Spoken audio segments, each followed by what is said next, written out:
Hi, I'm Randall. I didn't always know how to wear clothes, or wear them appropriately, or push them to the limit as I struggled with my weight, but I always had a certain je ne sais quoi. And look at me now!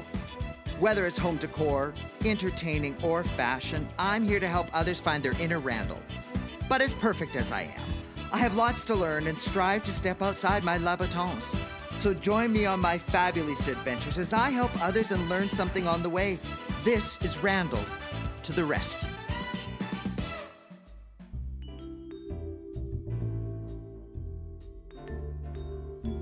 Oh, hello. Welcome to Randall to the rescue. As a fabulista, I get so many requests from you people asking for help. For example, today, I received a letter from a magician. You lost me at magician. And I received one from a ghost hunter wanting to dress in period costume.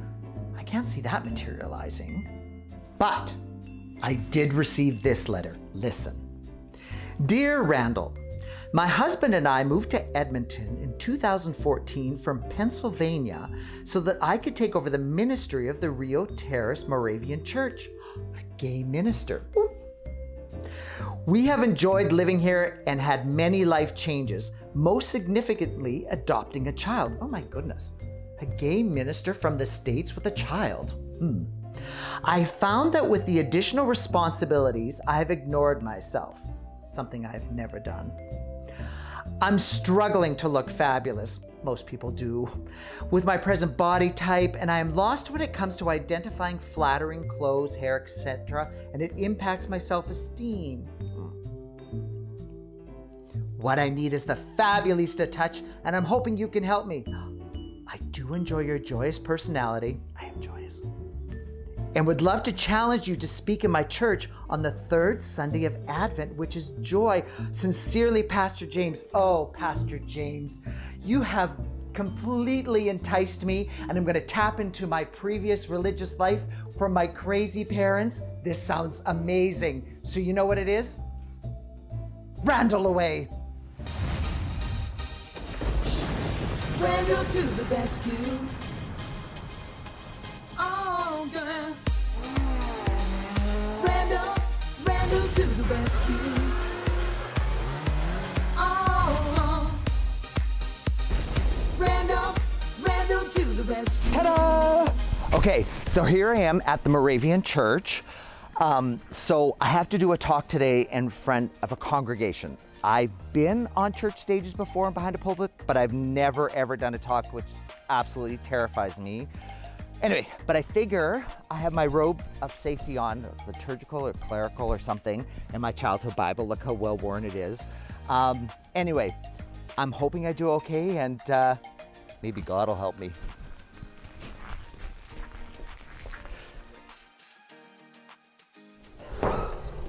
Hi, James. You got my letter. I did get your letter. Thanks for coming. Well, this is going to be interesting. I have never done a talk in church before. I've been behind a pulpit singing, but never a talk, so this is going to be very foreign to me. Well, you bring joy to everything that you do. Well, thank God, because I'm going to be talking on joy, and I brought my childhood Bible. Look at this thing is well loved and well used. But you know what? I don't know much about them. Well, I don't know really much about the Moravian Church, and I would like to also hear about your journey and maybe see if our journeys are similar. Why don't we go to the sanctuary? Please, yes. Awesome. Do you like my robe? Oh, it's a very smashing robe. Do we wear robes? We don't wear robes here. Don't wear No. robes? There's no You just have to bring yourself. Oh, okay. Well, that I could do. Let's sit right here. Oh, awesome. Oh, right by the joy. Oh, good eye. Good eye. I'm going to get rid of this, seeing as we don't wear costumes. I'm sort of disappointed there's not like pastoral ensembles. You know, it's the pageantry in your heart. I'm literally going to steal that. Okay. Literally. Okay, I'll put this down. So tell me a bit about the Moravian Church. Like so I grew up Alliance, was raised Alliance. And so I'm curious, what is the belief system of the Moravian Church? Well, the Moravian Church is a community-oriented church. We've been around for several centuries. They were folks who are originally from Central Europe, Czech Republic and Germany. but today there are Moravians around the world, and the thing that brings us together is that we value relationship and community. We have a motto that goes in all things love. And so our goal is to find ways to better love each other, our neighborhoods, and the world that we live in. So the Lion Church has a very specific code on how you get to heaven or way. Does the Moravian Church follow that, or what is the belief system around that? No, I think in the Moravian Church there's a strong sense of personal discernment. So it's about your own spiritual life and cultivating it with others, but really about finding peace and fulfillment here in this life and in Right. Yeah. So it's more about spirituality than it is about the ultimate goal of getting to heaven type thing, which is the whole focus of Right. the Moravians are known by having good relationships rather than right beliefs. Oh, I love that. So I was raised very legalistic, which means there was a set of rules of Christians don't do this, Christians don't do this, and it was very exhausting. Now, no surprise to anybody, I'm a gay man, you're a gay man. Being gay in an evangelical church was not acceptable. So what's the Moravian church's belief system around being gay? Mm-hmm. Well, starting in the 1970s, well, even further back in the 1700s, the Moravian Church made moves to ordain women. So we were ordaining women clergy even in the 1700s. And then in the 1970s, there was a big movement afoot to affirm LGBTI people as full members of the church and should be able to serve in leadership and providing spiritual wisdom. And over the past couple of decades, there have been some ebbs and flows, but today the Moravian Church is fully open and affirming to people of all kinds of backgrounds. Wow. And because again, our value is on having a good relationship rather than necessarily subscribing to a certain belief. And so, how do you view passages in the Bible that speak to that then? So I personally believe that the Bible is the inspired Word of God, which means that God didn't literally pen it. So the only way it could be the literal Word of God is if He penned it. As it's the inspired Word of God, it means it was filtered through people's prejudices, agendas, time frame, like when they lived, all those sorts of things. And so I view the Bible as a guide, a great guide. Now, we're to learn from the parables to help us live through life, but I personally don't believe it's to be taken literally. So how does the Moravian Church view the Bible? Yeah, I think we're on the same page there. Okay. I think that the scriptures were written by people. It's wonderful wisdom that individuals and in their communities discerned over time. It's wisdom that they wanted to share, but it's important to be viewed in context. Right. And so we, in the 21st century, can't be in the direct context of, for example, the authors of the book of Leviticus experienced. That's simply not our experience. Right. And I think it's important that we discern with the wisdom, but and to take it seriously, but not to let it become an idol in and of itself. So I remember as a kid, I was obsessed with dinosaurs. And it was always a struggle with mom and dad because obviously we knew dinosaurs exist. I'm like, well, if God created the Garden of Eden and, blah, blah, blah, where did the dinosaurs fit in? And they'd always be like, oh, look over there, because they had no explanation. And so there was, there were so many, things that just didn't make sense. Like they truly believe, my father still believes the earth is only 4,000 years old. I'm like, okay, science kind of has proved that wrong, because it was 2,000 years before Christ was born, was Genesis, and then here we are in 2022, and I'm like, Dad, the math just doesn't work. Yes. Yeah, science, and it's interesting how people can just really get buried in it, and I think sometimes they use the legalism as a crutch, or because they need that structure for their life. Yeah. I think there are all kinds of different people in the world. There are all kinds of different kinds of people with different personality types. And we all have different ways of spirituality that resonate with us. And there are a lot of people who really need lots of structure. Yeah. And there are people who thrive when we're encouraged to color outside the lines. And that's my sense of spirituality. So, it's the third week of Advent, and I'm going to be speaking on joy. As I said, I've never done a talk in church before. So how about I go get started and you come by and see if I'm on the right track? That sounds great. Okay, let's go. So I got down to work on my talk and have to admit that the daycare center table and chairs did not bring me joy. James had a few notes and I was good to go. Lord, please help me. Morning, everybody. As James mentioned, my name is Randall McDonald, and I am the son of a preacher man. In fact, my two older brothers are ministers as well. I've spent much time in church on a stage or behind a pulpit, but usually doing something musical and never giving a talk. Pastor James asked me to speak today as he said I was a joyous person. Now, I thought it was ironic, to be honest with you, as I've always said that I have a melancholy personality. So what does it mean to be joyous? The first thing that came to mind when I was asked to speak about joy was an old chorus I used to sing in Sunday school.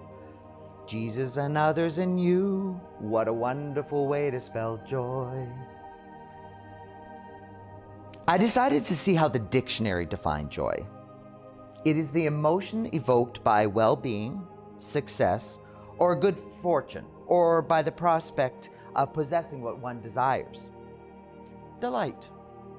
The expression or exhibition of emotion, gaiety, think pink candle, a state of happiness, bliss, and I love this, a source or cause of delight. Joy is the emotion that makes life worth living in the moment because it resonates with our core identity. It's associated with feelings of ease, appreciation, and peace. So how does the Bible define joy?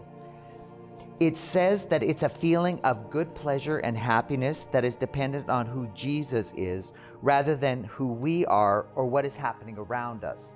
Joy comes from the Holy Spirit abiding in God's presence and from hope in His Word. I was raised in a very legalistic home and learned more about what Christians don't do than what they do. I wasn't allowed to watch most TV as it was dirty, but was allowed to watch old movies, etc. My hardcore upbringing was very isolating, and it was hard to make friends because of feeling so different for so many reasons, feeling insecure and not part of culture. When I grew up and moved out, I took to heart the teachings of Paul in 1 Corinthians chapter 9, where he says, "Become all things to all people." I tried this for a long time and couldn't understand why people weren't drawn to me because I was doing what I was taught. After many years, I could no longer keep it up and decided to just be myself. It was at this moment when people were drawn to me and I realized that they sensed my inauthenticity before, which turned people away. As church people, were generally taught that Christians should never be depressed or experience negative emotions, and if you had any anger or negativity, there was something wrong with you or you just didn't have enough faith. The idea can create a delusional perspective of life, cognitive dissonance, and or deep-seated depression and anxiety that can become almost impossible to deal with. Many of us need to look to the power we have within ourselves and learn to uncover it to bring peace, joy, and happiness. After I learned to be authentic, I had to learn how to be joyous. Now, learning to have joy may sound counterintuitive, but I actually believe that joy is a choice. You can be unhappy with life circumstances, but still find joy in people, events, etc. So I find my joy in making things beautiful, putting together lovely outfits, and planning events. I also find joy in helping others find their inner Randall. Now, there are many times when I don't feel like going out, but my alter ego Randall does. Someone asked me once what he is like, and I responded that he is carefree, flippant, always up for a good time, and funny. So when I don't feel like doing something or going out, I give myself permission to feel that way and let Randall go. However, 99% of the time when I come home, I find that I did find the joy in going out. I find joy in laughing with others and making jokes, joy in dressing up and finding that my style is inspiring to others and often opens doors, joy in discussing parties, plans, and travel. My desire to inspire brings me joy. Ironically, I was shopping this week to accessorize an outfit for a friend to help find his fabulous. I was pulling pattern ties to go with his floral shirt, and the clerk said, "Seeing you pull these great looks brings me joy." Joy is energy. Joy is something that can empower us, that can give us the ability to move forward when things are tough. You can feel joy even if you're experiencing sadness. Joy means that you open your heart to receive love. That is why joy should be one of your top core values. Part of joy is working towards being the best version of yourself, even if things aren't going your way. I talked about how I express joy. I want to encourage you to spend some time during this week of Advent, which is joy, on how to find and what brings you joy. We are all uniquely made, and as such, we find joy will be different, or how we find joy will be different. Make a choice to find your joy, and maybe joy isn't spelt Jesus, others, and you, but maybe just open you. Thank you.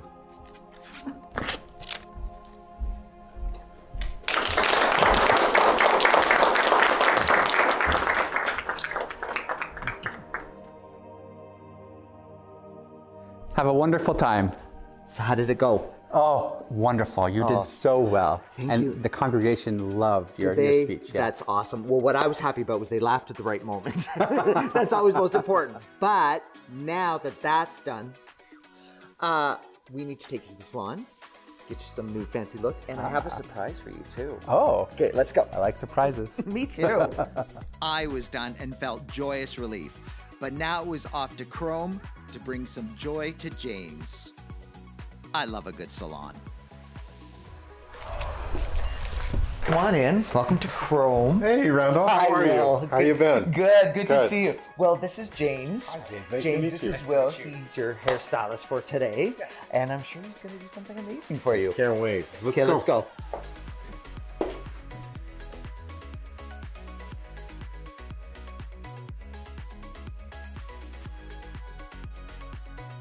This one? Go ahead. Have a seat here.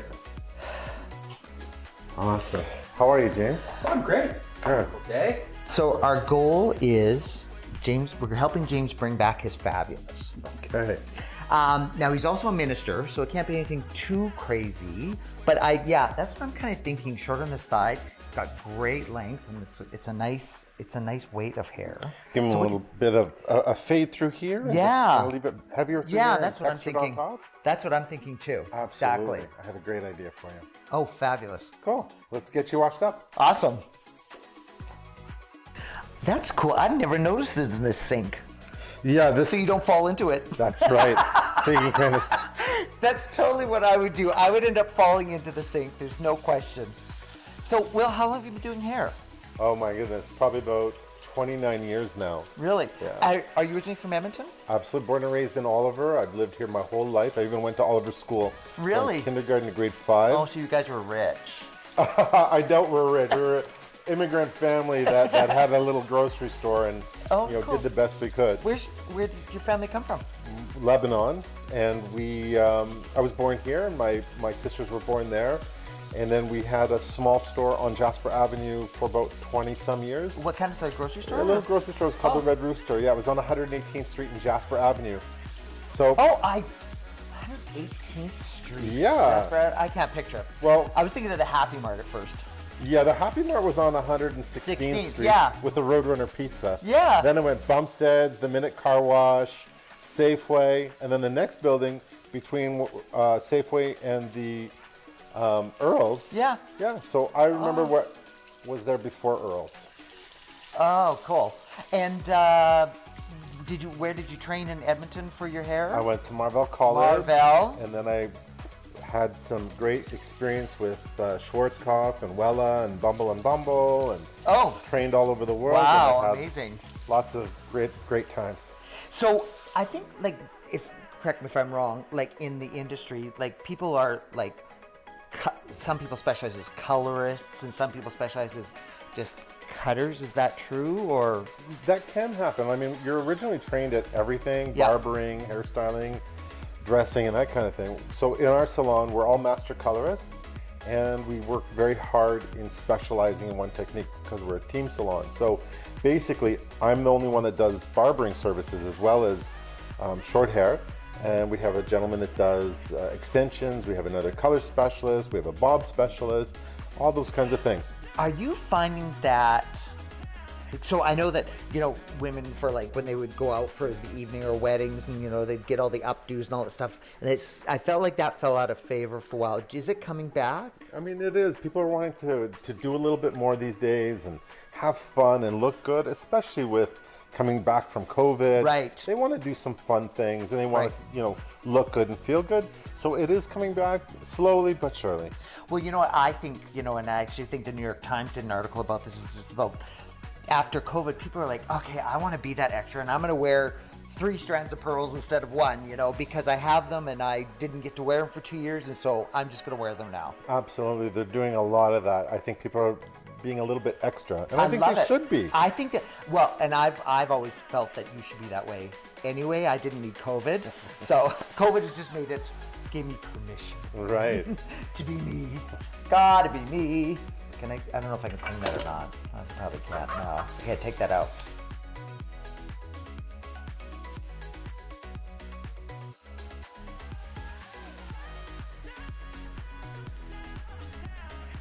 How are you enjoying this so far? Oh, it feels great. You have lovely hair, James. It's that really nice texture that I don't have. Mine is coarse and curly and. James, you have fantastic hair. Thank you. I have mother's angry hair. Her anger came out in her hair, and we were all blessed with it. Okay. And we're just gonna go back to the chair there, mister. I'm just gonna get a couple of things. Awesome. How you feeling? Excited? Yeah. Scared? Yeah, I was curious. I'm curious. I love that. That's better. Not scared as much as curious. Yeah, okay. We'll go with that. I never know what to ask for when I'm getting a haircut. I feel like I often don't have much of a sense of what I want, and I don't know how to get answers out of the hairstylist. Right. So do you look at magazines for inspiration, or where do you get your inspiration from? Don't know. Yeah. No, I'll go through the internet and I'll take some screenshots. Okay. They're often very different images, right? Well, and the part of the problem is, that's right. That's the thing. And you know, so like I don't have, like I love those hairstyles with the hairline straight across. Well, I don't have that type of hair, so it just doesn't work for me. And I was really fortunate that I've had some really great stylists that I can consult with. And so it's really important, like, if you're going to be fabulous, have a fabulous hairstylist that you can work with and you consult with, and they know how your hair works, and they can tell you that's not going to work for your hair, but what we could do is do this or change that, and then it works for you. You end up with something amazing. Yeah, it's kind of like a math. You know, you take away what you can't do and you give what you want, but depending on the hair and the style and the person's attitude and personality, also the way you dress and those kinds of things, that all determines on what I'm going to do. Plus, I also want to give you something that you're confident in, and you can maintain and easily maintainable. Yeah. So that way, you know, you have a great haircut that works for you every day until your next style. Okay. Yeah. Okay.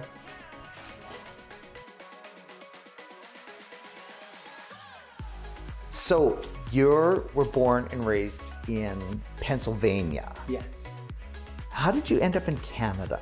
Oh, well, the church that I'm serving needed a pastor, and my denomination asked if I'd like to come check it out. And so Tabor and I came up in 2014 and met with the congregation and explored the city a bit, and went out to the mountains, and we just fell in love with the place and the people. Really, that's amazing. What's the shortest you've ever had your hair? Oh, in university I had it like shaved off. Like brush cut? Yeah, like clippered to the head. Wow. Yeah. Like bald. Yeah, it wasn't good. Why? My mom was really disappointed in that one. But why did you do it? I don't know. I think someone suggested that I should do it, and I was like, yeah, let's do it. Okay. It was a bold decision. Okay. Also, I was kind of, a poor university student. Paying to go get a haircut was a big deal. luxury, Yeah. My dad used to cut my hair when I was a kid until I turned about, I don't know, 14. I was like, no. Like bowl cuts or what? Just terrible. Yeah. And of course, long hair made you a long haired hippie. And as they would say. And it also meant you weren't a good Christian because you had this long hair. However, what's ironic is that Jesus probably had long hair and wore a dress. So, Yes. again, it was all these crazy rules that Christians don't. Yes. All the things they do and don't do. It's so stupid. So stupid. It's all about conformity rather than Yes. self-expression.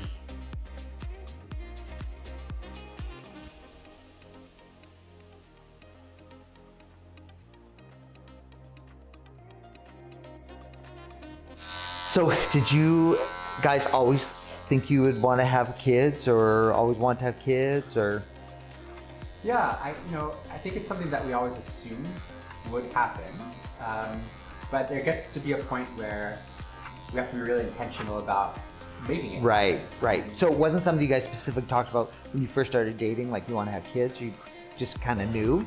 No, yeah, I think we both knew, we both always wanted to have kids individually, and then over the course of our relationship, we would casually bring it up in conversation, and then a few years ago, committed to Adopting it. Yeah, we adopted a child, and it was a wonderful and challenging process that we had a lot of support in doing.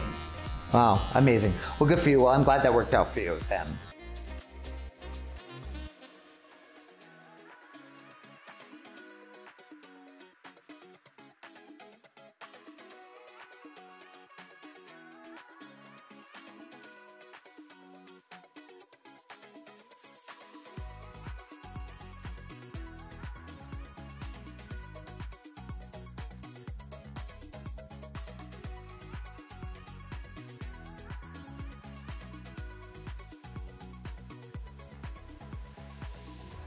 And like I said, we're a team salon, so we specialize. Everybody has their own specialty, but everybody in the salon is certified with keratin. Yeah.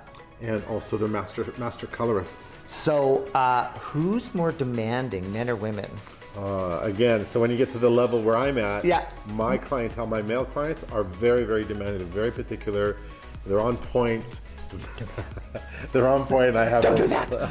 I have a lot of high maintenance men. They're amazing men, and they're in the public. They're doctors, lawyers, judges, and they need to look good, and they want to look good, and that's why they come to me, and they take their time on their services. Love it. Yeah, love it.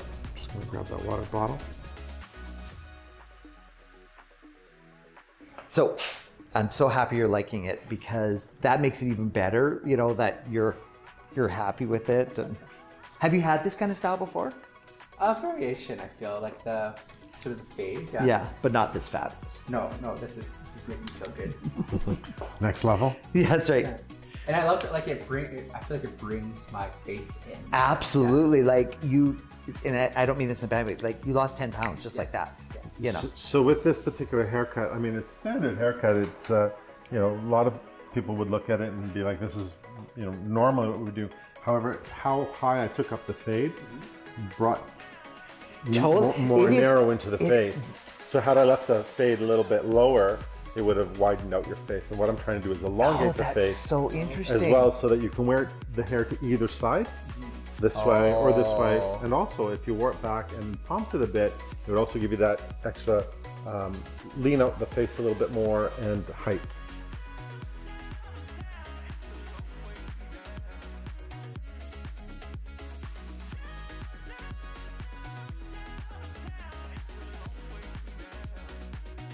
You look amazing. Like, and what's so interesting is, so he took your beard up and then shaved it down and shaped it more, but it actually looks fuller.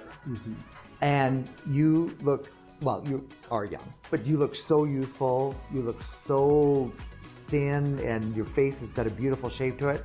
Oh, I think you look amazing. I can't wait to get some product in here. Products always add the finishing touches to a great cut. Now it was time for the surprise for James. With help from his husband, I went through his closet to find pieces that we could repurpose, and I went shopping to find items to create a new look. With some coaching from me, Will was able to get James' tie just right.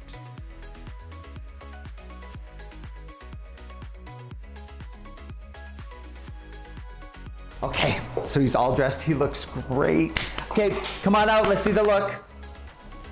Yay. Doesn't he look great? Looks awesome. So, I'll explain to you, Will, what I did. So the coat and the shirt are James, and I just went shopping and I added this tie. Now, a lot of people are scared about mixing patterns, but that's a great thing to do. You have to be careful. Like, if this tie had been too busy, it would have clashed, but it adds a little extra detail. I love the pocket square I got for him because it pulls out the colors from the shirt. Added accessory on the lapel. As you know, I love my accessories. Got him some great socks. Look at those, aren't those fun? Awesome. Now, what I did with the shoes was I bought several different colors of laces from the shirt, and it just really brightens up the shoe, adds great interest, and of course, a little wrist bling is always a good thing to do. Now, I want to teach you a little DIY. So, these are two of your ties, and they're out of style just because of the width. But I particularly love this one, which is called Paris in the Rain. Now, what we're gonna do is we are gonna turn them into pocket squares. Now, most pockets in a blazer is about 5.5 or 6 inches. Yes, perfect, 5.5. So what you'll do is from this part of the tie, where it's straight across, you will measure 5.5 inches up. And again, it doesn't have to be super precise. Then get yourself a pair of fabric scissors, because you don't want to hack the crap out of it.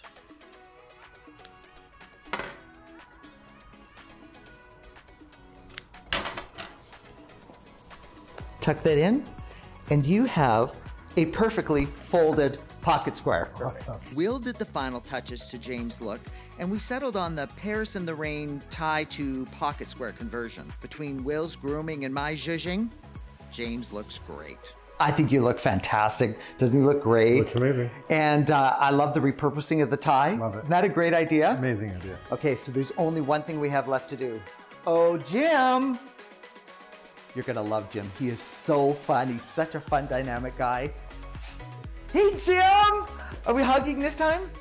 We're still not hugging. One of these times we're gonna hug. Not yet though, because Jim's got a lot of loving energy and I just wanna cradle the guy. I just love him so much. Jim, doesn't he look fantastic? See? Oh, and a thumbs up from Jim. That means a lot. Should we do some photos? Let's do some photos. Cue the music.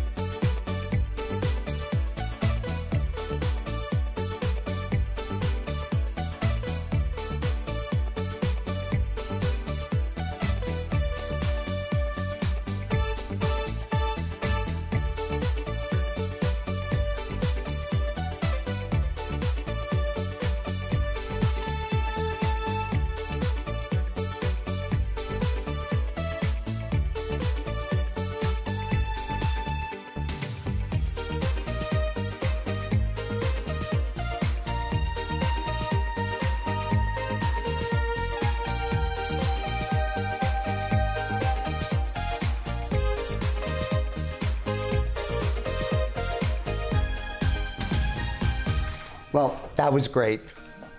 You look fantastic. I'm so happy for you. That's awesome. Okay, so I think you need to go out and go for dinner and show off this look. I need to head to the club for a cocktail.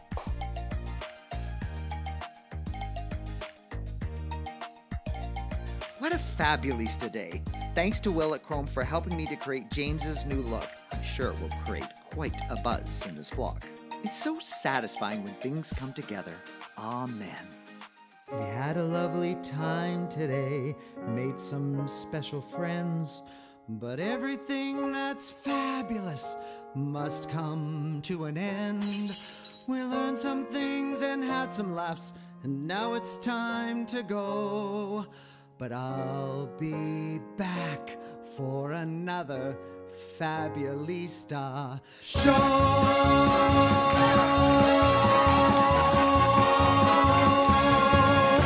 Now that's church singing.